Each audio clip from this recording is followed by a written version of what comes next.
Hello everyone! Ayan, happy Thursday po sa ating lahat. Ayan, so for today's video, ay samahan niyo po ako magluto nitong ating isa na namang napakasarap na ulam. Walang iba kundi itong ating pork curry. So tara na guys, at samahan niyo po ako magluto and enjoy watching po. So sa ating kawali, magpainit tayo at maglagay tayo ng cooking oil and then maggisa na tayo nitong ating bawang and nitong ating sibuyas at hintayin lang nating lumabas yung bango or aromatic nitong ating bawang at sibuyas.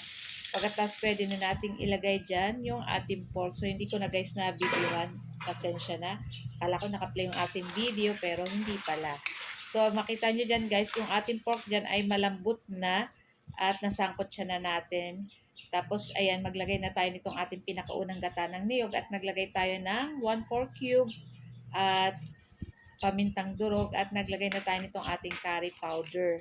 Tapos, i-mix-mix lang po natin iyan. Ayan. So, nagdagdag pa ako ng konting curry powder kasi gusto ko medyo naninilaw-nilaw yung kulay. So, naglagay din po ako ng suka and then takpan natin at lutuin pa po natin ng ilang minuto. And this time, yung ating pork dito ay sobrang lambot na guys kasi kanina pa natin yan na luto. Kaya, pwede na nating ilagay dyan yung ating mga gulay na carrot saka yung ating patatas. So, gumamit akong 2 patatas at isang carrot para sa ating 1 kilong pork. So, itong ating ginamit na pork, medyo may taba-taba. So, masarap po yan at nagme-melts in your mouth yung taba sa sobrang lambot.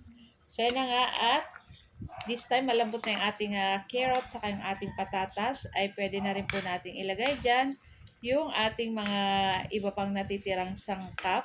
So, maglalagay po tayo dyan ng green bell pepper saka ng ano yan? Green peas. Ayan. So, red bell pepper, wala tayong nabili. So, green lang yung available. Kaya okay na yan. Mas maganda ang color, di ba guys? So, nilagay na nga natin dyan yung ating green bell pepper saka yung ating green peas at i-mix-mix lang po natin iyan at lutuin pa natin ng mga konting minuto pa para ayan, para mas bumango pa lalo yung ating niluluto. Kayo po ba guys, ano po ang inyong ulam? Ayan. So, napakasarap po nito at syempre, parang kung kumakain po kayo ng chicken curry, ay pwede naman po yan sa pork curry, pwede sa beef curry. So, tatakpan lang natin yan guys. And after mga 2 minutes, okay na rin to guys. Ayan, at pwede na natin itong hanguin. At syempre, ta-transfer na rin natin to sa ating flat or sa ating mangkok at ready to serve na rin to guys. Sobrang sarap po nito at talagang creamy. So guys, ayan, ito lang po ang ating video today at sana po ay nag-enjoy kayo.